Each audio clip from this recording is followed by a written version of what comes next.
That's interesting you say that. I'm from a semi rural area in Pennsylvania. Right now, I do live in New York City. And when I go back to Pennsylvania, the issues people are talking about there are so much different than the issues people are talking about in the city. In Pennsylvania, the price of eggs, the price of gas, the price of milk.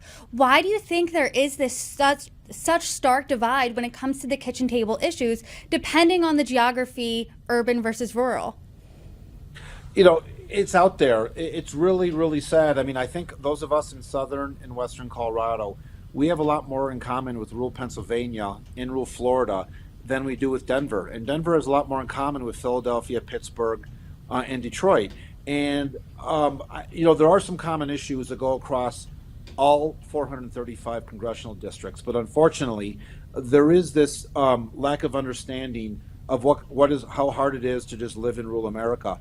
And a lot of those conversations you hear out of Denver, our state capital, and you hear out of DC, the nation's capital, are just tone deaf to what is really like to live in a daily basis about ranching, farming, small communities, and getting to know everybody. We have 100,000 person towns, but after that, our third and fourth largest communities in our district are 22,000 people. And in a 22,000 person town, the vast majority of people have some type of connection with the other people.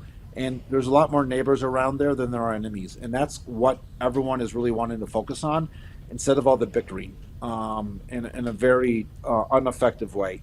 And I think our district is just ready to focus on what comes home.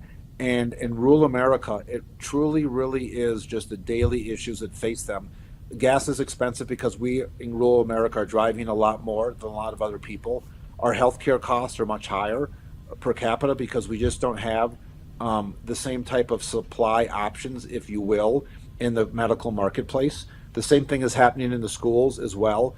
I appreciate that there's a whole conversation about school choice.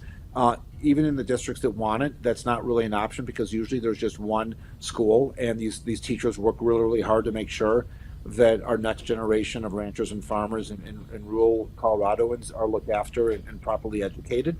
And those are really, really important issues.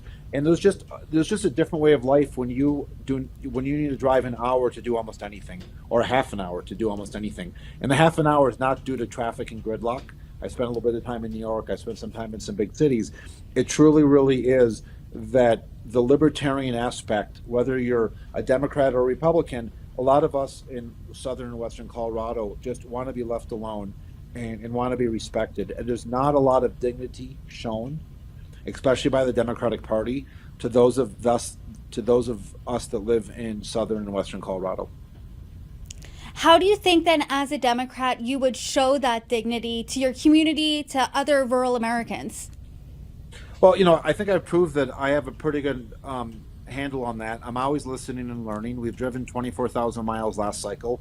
We'll continue to drive thousands and thousands of miles this forward cycle. Our district is about 23% registered Democrat and about 32% Republican and 45% independent. So in a district that's only 24% Democrat and we got 49.9% of the vote, I think we proved it to everybody that we're good listeners about what affects everyone. I really don't care what, as I said before, I don't care who you voted for in 2016. I don't care who you vote for in 2020. I will continue to say, I don't care who you vote for in the rest of the 2024 ballot. I just ask you to think about you and your family and your community and your grandkids, about who do you want representing you in Western and Southern Colorado in the House of Representatives. I'm laser focused on that.